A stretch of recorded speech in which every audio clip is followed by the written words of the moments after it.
Hello, I'm Wave the Swallow. Introduction to Concept Art. Here, a concept art is a form of illustration used to convey an idea for use in films, video games, animation, comic books, or other media before it is put into the final product. Why is it important to get these materials? You may realize that it all starts with these materials, such as paper, pencil shading, crayons, markers, canvas boards, and paints. The concept art was first used by the Walt Disney Animation Studios back in the 30s.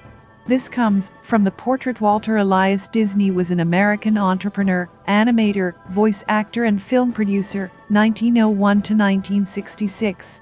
A concept artist can make some scenes. By the way, you can check out this sample. Suppose this is a type of acrylic painting of Sonic the Hedgehog. You can realize his body has blue color.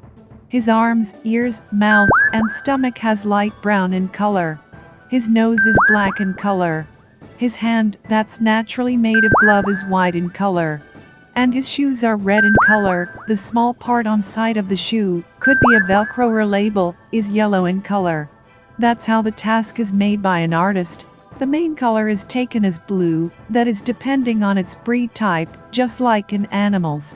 Similarly, other character, like Amy Rose, we color the breed as pink, Knuckles the Echidna as red, Styx the Badger as orange, and Miles Tails Prower as yellow. Just like you can find out in 3D concept art in softwares. Scenery such as waterfall, doesn't it look realistic? Well, yeah, the artist has to practice harder. This is how the concept art works. Like, comment, and subscribe now.